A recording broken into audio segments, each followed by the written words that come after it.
এই কলার খোসা, কাঁচা কলার খোসা বাটা করব।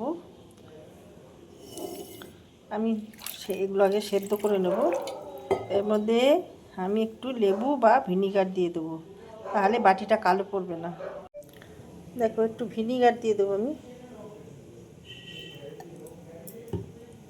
বাটি কালো পড়ে গেলে দেখতেও বাজে লাগে আর তোলাও মুশকিল হয়ে যায়। এবার এটা আমি সেদ্ধ করে নেব। দেখো, এই কলার খোসাগুলো আমি বাটবো। তার জন্য আমি আদা নিয়েছি, একটা ছোট টমেটো নিয়েছি, কিছু রসুন নিয়েছি, আর এই খোসাগুলো দিয়ে দিলাম। দিয়ে দেব আমি পোস্ত, ধুয়ে নিয়েছি, আর এর মধ্যে আমি দিয়ে দেবো পোস্ত। 4 চামচের 1 চামচ আমি পোস্ত দিয়ে দিলাম। দেখো, 2টো কাঁচা লঙ্কা, এগুলো আমার গাছের কাঁচা লঙ্কা। আর দিয়ে দেবো বেশ কিছুটা ধনেপাতা, আর দিয়ে দেবো এর মধ্যে জল।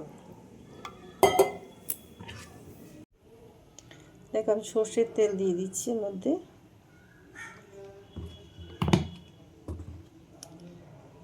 দিয়ে দেব কালো জিরে।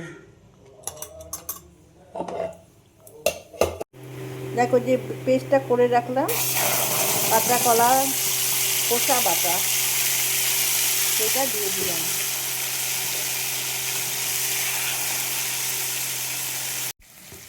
দেখো, দিয়ে দিলাম হলুদ গুঁড়ো, পরিমাণ বুঝে নুন দিয়ে দিলাম, টেস্ট ব্যালেন্স হওয়ার জন্য একটু চিনি দিয়ে দিলাম।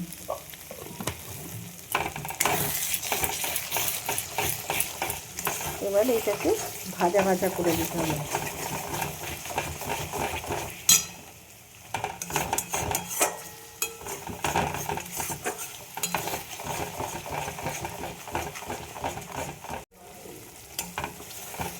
রান্নাটা আমার হয়ে গেছে, এবার নামিয়ে ফেলবো।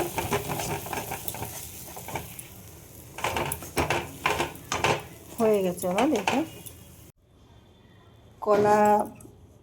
কলার খোসা বাটা আমার রেডি হয়ে গেছে।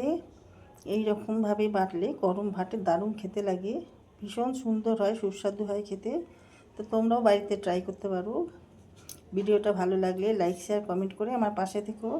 ইউটিউব থেকে দেখলে আমার চ্যানেলটা সাবস্ক্রাইব করে দিও, আর ফেসবুক থেকে দেখলে আমার পেজটা ফলো করে নিও।